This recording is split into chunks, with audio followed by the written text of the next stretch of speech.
नमस्कार। आप सुन रहे हैं द बॉलीवुड रेडियो और मैं हूं आपके साथ आकाश। दोस्तों, आज के इस पॉडकास्ट में किस्सा है फिल्म सत्यम शिवम सुंदरम के बनने का। कैसे बनी ये फिल्म, कहां से आया आइडिया और कैसे मिली राज कपूर को उनकी रूपा।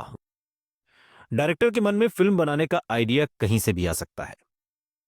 तकरीबन ये फिल्म सत्यम शिवम सुंदरम जो आज से करीब 47 बरस पहले आई थी, लेकिन जब ये बन रही थी तो इस फिल्म की प्रेरणा इससे 30 साल पुरानी फिल्म से मिली। और 30 साल पुरानी फिल्म से प्रेरणा लेकर राज कपूर ने एक ऐसी फिल्म बनाई जो हिंदी सिनेमा की क्लासिक मूवी मानी जाती है। इस फिल्म को बनाने की प्रेरणा में बहुत बड़ा हाथ एक फीमेल सिंगर का भी रहा। जब जब राज कपूर उन्हें देखते थे तो मन में एक ऐसी फिल्म बनाने का ख्याल आता जो प्यार विश्वास का बहुत ही शानदार मैसेज देती हो। उन्होंने अपने सपने को पूरा किया। शुरुआत में मशहूर सिंगर से फिल्म में काम करने का अनुरोध भी किया, लेकिन बात बनी नहीं। ये फिल्म हिंदी सिनेमा के इतिहास के लिए मील का पत्थर बन गई। इतिहास रच दिया फिल्म ने और आज इसकी गिनती कल्ट क्लासिक फिल्मों में होती है। 47 साल पहले सिनेमाघरों में एक ऐसी ही फिल्म सत्यम शिवम सुंदरम के रूप में आई और राज कपूर ने इस फिल्म का निर्देशन और प्रोडक्शन किया था। 24 मार्च 1978 को यह फिल्म रिलीज हुई, जिसमें शशि कपूर और जीनत अमान लीड रोल में थे। फिल्म का म्यूजिक बहुत ही शानदार था और आज भी उतना ही कर्णप्रिय है। लक्ष्मीकांत प्यारेलाल की धुन में सजे गाने आज भी हमें शादी फंक्शन में सुनाई दे जाते हैं। ऋतु नंदा जो राज कपूर की बेटी है, उन्होंने अपनी किताब राज कपूर स्पीक्स में बताया है कि राज कपूर को इस फिल्म को बनाने की प्रेरणा लता मंगेशकर से मिली थी। उन्होंने कहा था कि ईश्वर स्त्री को सुरीली आवाज और सुंदर रूप एक साथ नहीं देता। फिल्म का मूल भाव यही है कि प्यार विश्वास रिश्ते को पवित्र बनाते हैं। तन की सुंदरता केवल ऊपरी दशा है। फिल्म की शुरुआत में ही एक सीन में कहानी के आधार को समझाया गया है। इसके अलावा 1948 में राज कपूर ने आग फिल्म बनाई थी और इस फिल्म से ही सत्यम शिवम सुंदरम फिल्म का बेसिक आइडिया लिया गया था।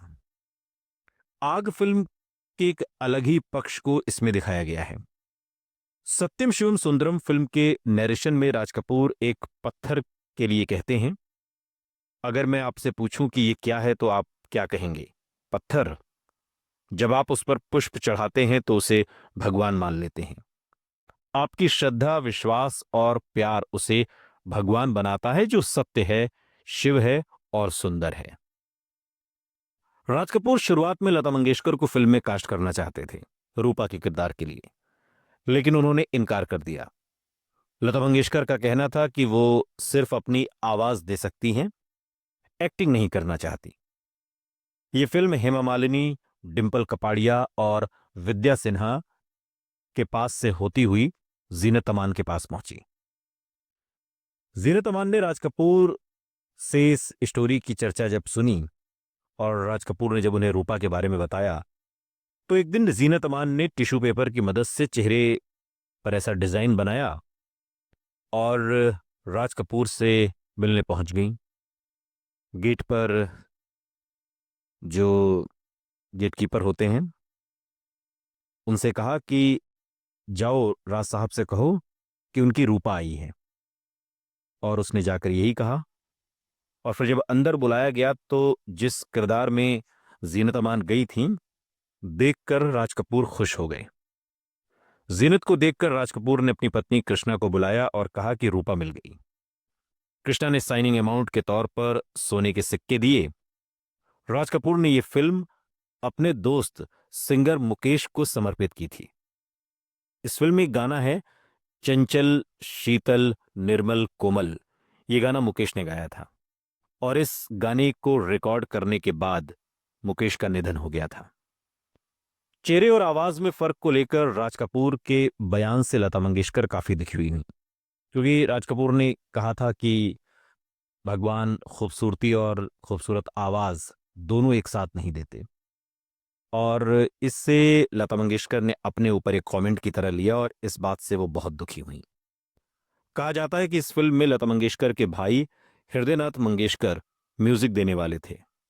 राज कपूर ने उन्हें रिप्लेस करके लक्ष्मीकांत प्यारेलाल को फिल्म में ले लिया और ऐसे में लता मंगेशकर ने फिल्म के गाने से भी इनकार कर दिया था। लक्ष्मीकांत प्यारेलाल ने उन्हें किसी तरह मनाया और आपको बताएं कि 1948 में एक फिल्म आई थी गोपीनाथ, और उस फिल्म में एक गाना था आई गोरी राधिका, जिसे मीना कपूर, नीनू मजुमदार ने गाया था और इसी धुन को राज कपूर ने अपनी फिल्म सत्यम शिवम सुंदरम में इस्तेमाल किया और गाने के बोल थे यशोमती मैया से बोले नंदलाला। फिल्म का हर गाना आज भी समा बांध देता है। लक्ष्मीकांत प्यारेलाल इस फिल्म के लिए बेस्ट फिल्म फेयर का अवार्ड उन्हें मिला था और ये फिल्म विवादों में भी रही। जीनत अमान को अंग प्रदर्शन के लिए काफी आलोचना का सामना करना पड़ा। देवानंद से लेकर विद्या सिन्हा ने राज कपूर की आलोचना की। फिल्म में महिलाओं के खिलाफ आपत्तिजनक शब्दों का भी इस्तेमाल किया गया। फिल्म की कहानी जैनेन्द्र जैन ने लिखी थी और गीत नरेंद्र शर्मा ने, आनंद बख्शी और विट्ठल भाई पटेल ने। सत्यम शिवम सुंदरम फिल्म की शुरुआत जितनी शानदार है, फर्स्ट हाफ के बाद फिल्म की पकड़ कमजोर होती जाती है। ऋषि कपूर ने अपने पिता से खुले तौर पर कहा था कि मैं ये मान ही नहीं सकता कि कोई इंसान अपनी औरत को पहचान न सके। यही बात दर्शक भी पचा नहीं पाए। राज कपूर ने फिल्म को बहुत ही शानदार अंदाज में फिल्माया, लेकिन कहानी का एक हिस्सा दर्शक वाकई पचा नहीं पाए कि कोई आदमी अपनी औरत को पहचान कैसे नहीं सकता, सिर्फ इसलिए कि उसका आधा हिस्सा जला हुआ है चेहरे का। फिल्म का बजट करीब 2 करोड़ रुपए था और फिल्म ने 2.25 करोड़ के आसपास की कमाई की थी। ये बॉक्स ऑफिस पर औसत फिल्म रही और आज भी इसकी गिनती एक कल्ट क्लासिक फिल्म में होती है। संक्षेप में अगर इसकी कहानी को समझें तो रूपा, जिसके किरदार में बचपन के किरदार में तो पद्मिनी कोल्हापुरे हैं और बड़ी होने पर जीनत अमान, तो रूपा अपने पिता और चाचा के ए हंगल के साथ एक गांव में रहती है जिसे भगवान कृष्ण गायन और डांस में रुचि है। एक दिन कढ़ाई से गर्म तेल गिरता है और उसका दाहिना गाल और गला जल जाता है और कुरूपित होने के बाद भी भगवान पर उसकी श्रद्धा और विश्वास कम नहीं होता। बड़ी होने तक वो कृष्ण की मंदिर में जाती है, भक्ति गीत गाती है और अपने चेहरे के जले भाग को पल्लू से छिपाई भी रखती है। एक दिन राजीव, यानी जिसके किरदार में शशि कपूर हैं, इंजीनियरिंग पास करके नदी पर बांध के काम से गांव आते हैं।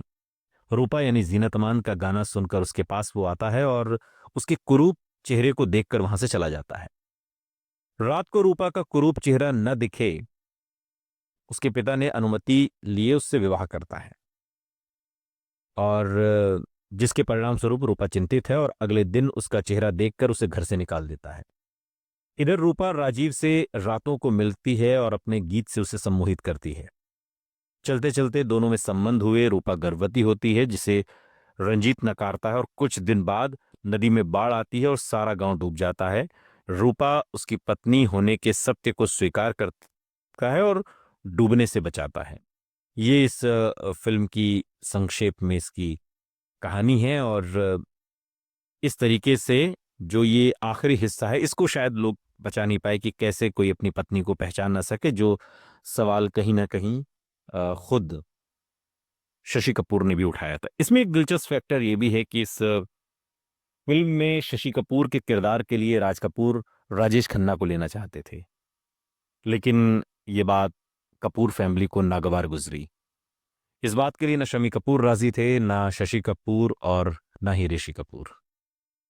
सुनते रहिए द बॉलीवुड रेडियो, सुनता है सारा इंडिया।